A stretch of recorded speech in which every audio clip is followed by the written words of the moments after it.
আসসালামু আলাইকুম। একটু আগে সমাপ্ত হলো বাংলাদেশ বনাম সাউথ আফ্রিকার মধ্যকার টি-20 ওয়ার্ল্ড কাপের ম্যাচটা এবং আনফর্চুনেটলি বাংলাদেশ 4টা রানে হেরে যায়। সাউথ আফ্রিকাকে প্রথম ইনিংসে মাত্র 113 রানে বেঁধে ফেলে বাংলাদেশ, কিন্তু তারা মাত্র 109 রান করতেই সক্ষম হয়। আবার একটা বাংলাদেশের হৃদয় ভাঙা হার। সো এই হারের জন্য আমি প্রথমে ব্যাটিংকে দায়ী করবো। খুবই বাজে ব্যাটিং করছে বাংলাদেশ। আমি জানি না এত বাজে ব্যাটিং করার কারণটা কি। আমরা এমন না যে আমাদের ব্যাটাররা ব্যাটিং করতে পারে না, কিন্তু কেন যে তারা আসলে এইসব ইভেন্ট এগুলো আইসা তারা নার্ভ ধরে রাখতে পারে আমি জানি না। কারণ আজকে আমরা মিরপুরে যেসব ট্র্যাকে খেলে তো স্লো ট্র্যাক, সেই রকম একটা ট্র্যাক ছিল আজকে, অল্প লো স্কোরিং ম্যাচ। তো এই ম্যাচ তো বাংলাদেশের ইজিলি যেতে উচিত ছিল, যেহেতু আমরা মিরপুরে পিচে খেলে অভ্যস্ত, কেন আমরা পারলাম না।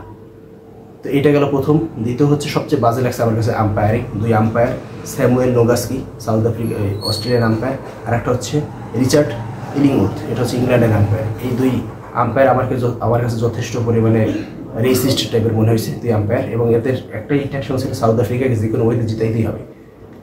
আমার মনে পড়ে বার্টম্যানের বলে মাহমুদুল্লাহর অনেক লেগ স্টাম্পের অনেক বাইরের বল পান, তার পায়ে লাগার সাথে সাথেই স্যামুয়েল নোগাস্কি তাকে আউট দিয়ে দেয়। কিন্তু আমরা যখন রিপ্লেতে দেখি বলটা অনেক লেগ স্টাম্পের অনেক বাইরে বল।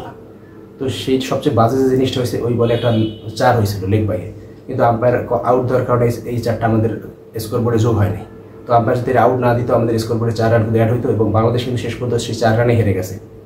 এরপরে আছে রিচার্ড ইলিংউড। রাবাদার একটা বল হৃদয়ের অনেক অনেক হাই পায়ের অনেক উপরে লাগছে। তারপরে সে সাথে সাথে এখানে সবচেয়ে মজার বিষয় হচ্ছে সাউথ আফ্রিকা করে আবেদনই করেনি, আবেদন না করাতেই সেই সাথে সাথে আউট দিয়ে দেয়। আমরা রিপ্লেতে দেখি বলটা অনেক হাই ছিল, কিন্তু আম্পায়ার্স কলের কারণে কিন্তু হৃদয় এখানে আউট হয়ে যায়। তো হৃদয় যদি এখানে ওই সময় আউট না হয়তো ইজিলি বাংলাদেশ ম্যাচটা জিতে যেত। সেই দুই রেসিস্ট আম্পায়ারের কারণে বাংলাদেশ ম্যাচটা হেরে যায়। এরকম আইসিসির ইভেন্টে এরকম 2 নম্বরে আম্পায়ারিংয়ের কারণে বাংলাদেশ ম্যাচ হেরে যাওয়া আসলে অত্যন্ত কষ্টের। তো আমি জানি না আসলে এই আম্পায়ারগুলো কেন এরকম বায়াসড থাকে। ক্রিকেট, বাংলাদেশের মানুষ যতটা ক্রিকেট পাগল, যতটা ক্রিকেট দেখে, সাউথ আফ্রিকার মানুষ তো আমার মনে না দেখে এতটা। সো বাংলাদেশের এই যে ক্রিকেট পাগল জাতিকে তারা যে এইরকম 2 নম্বরই করে ম্যাচগুলো হারাই দেয়, এটা আসলে খুবই নিন্দাজনক। আমার কাছে আজকে খুবই খারাপ লাগছে দুই আম্পায়ারিং।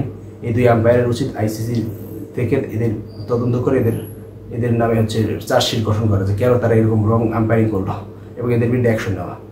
তো আজকের ভিডিও এই পর্যন্ত। সবাই ভালো থাকবেন। আল্লাহ হাফিজ।